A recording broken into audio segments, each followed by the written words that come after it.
On this note, I would like to introduce our next speaker. That is Professor Shahana Rasool. I feel so much glad to talk about Professor Shahana Rasool because Professor Shahana Rasool is a Rhodes Scholar who obtained a master's and doctorate from the University of Oxford, United Kingdom, and also the at the Department of Social Policy. She is a full professor at the University of Johannesburg, Faculty of Humanities, Department of Social Work and Community Development.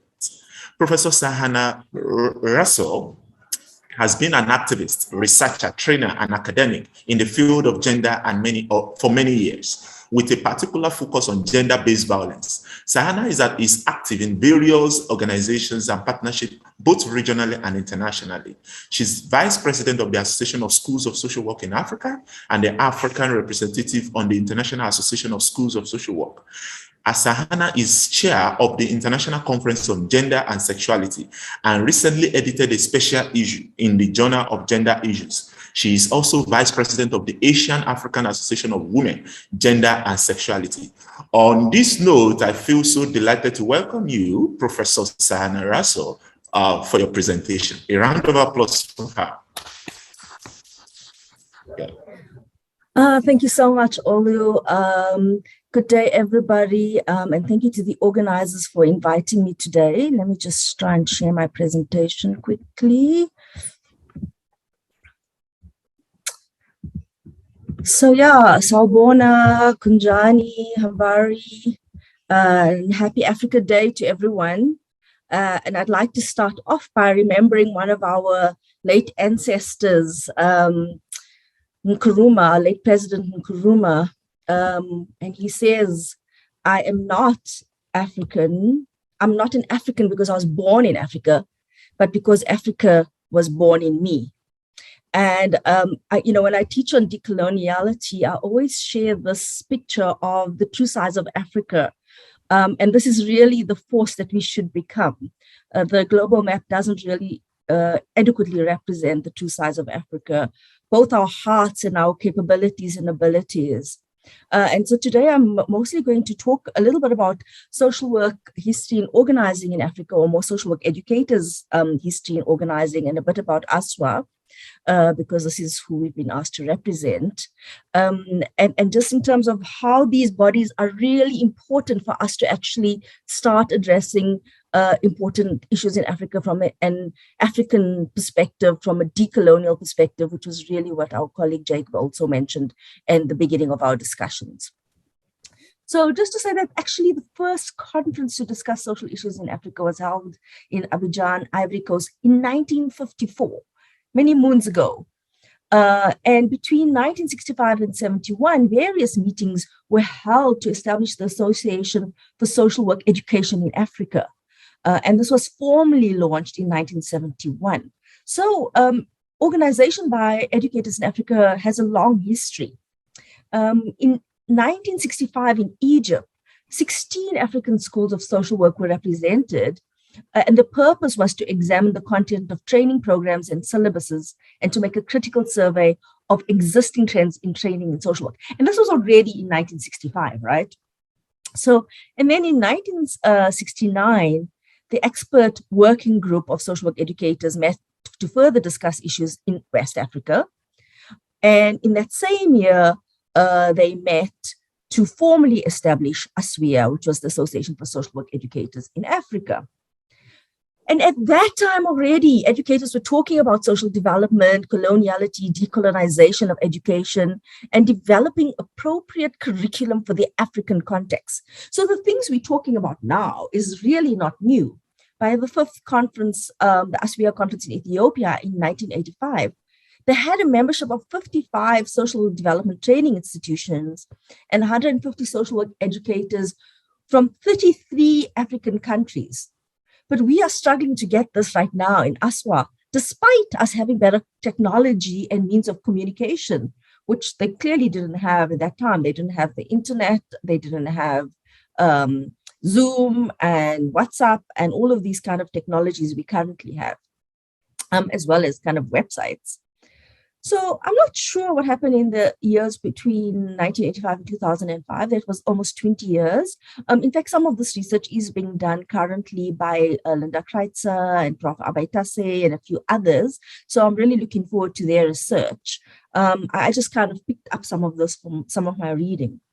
But the Association of Schools of Social Work, which is the organization myself and Charlotte and others are representing, was only established in 2005 at the IFSW, the International Federation of Social Work's Africa's Pan-African Congress in Nairobi in Kenya. So we are a very kind of recent organization considering the history of organizing among social work education over the years. So what is the purpose and objectives of ASWA? Basically, we're trying to promote the interests of social work education in the African region. And really, this should be a decolonized, African-centered education, as well as to provide, of course, opportunities for consultation, exchange of ideas, resources, faculty and student exchanges. But we often don't have the funding for this because we also don't have enough membership. We'd also like to be a body for channeling resources to social work education's institutions in the region.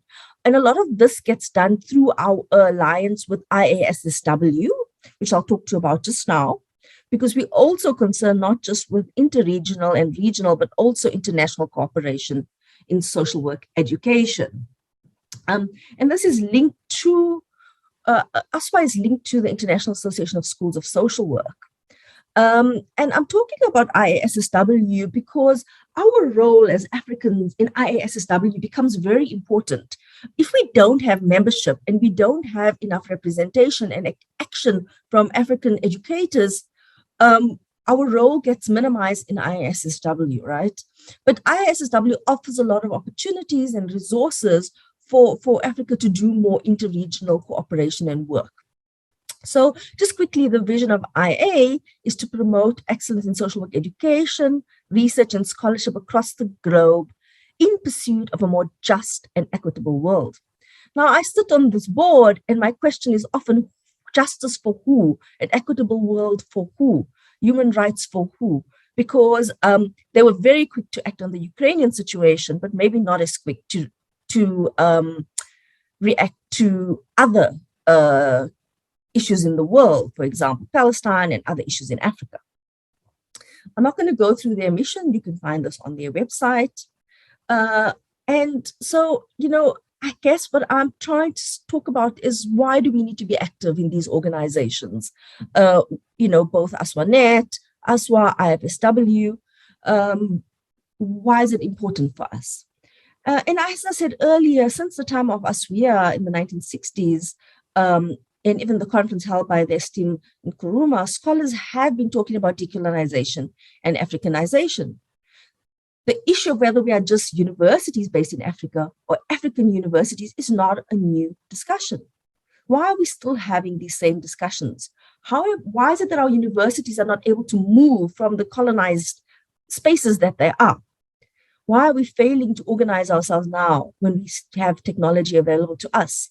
And these are questions we need to ask ourselves in terms of how do we become much more active to be able to represent Africa on the world stage.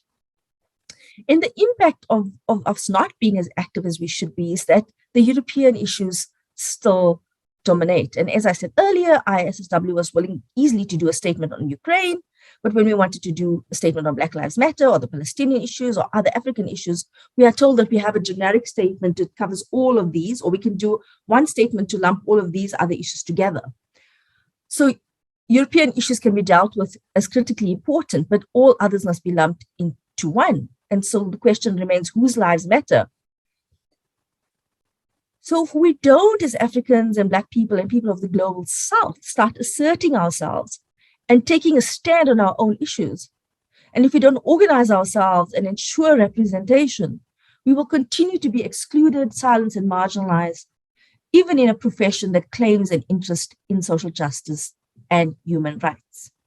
And so I guess this depends on who do we consider more human, whose human rights matter, and how are we going to engage further to change this? And of course, those of us in leadership and those who are in those positions trying to represent these issues need a strong force behind us. We need all the schools of education in Africa behind us so we can organize ourselves and activate for change. So it's really time for Africa to lead. And we need to be involved in our own social development and take the lead on developing theories and curriculum that is Afrocentric and decolonial. And to do this, we need a strong base. We need to unify across Africa and create a strong ASWA, IFSW Africa, SWAN Africa, this organization that we took, who's representing us today. And we need to be active in asserting our interests on international bodies to ensure Africa has a strong voice. And we need to build solidarity across the global south as well. So with Latin America and Asia, so that we can challenge this Western centrism. But we need to lead on this engagement and not follow. I'm very proud of Joachim Mumba, who is now the IFSW president, and we wish him well and stand behind him as he leads, because he has risen to this position. But he won't be able to represent African interests if he doesn't have a strong body of social workers and social work educators behind him, supporting him, motivating for certain issues to be raised. So let us ensure that we're strongly represented on ISSW, IFS Global, so that our needs and interests of Africa are heard. Asante sana, kia laboha, thank you, nyabonga. Thank you, my Professor Rasool. I feel so delighted with those. It sounds to me like a TED Talk. Well, that was really lovely.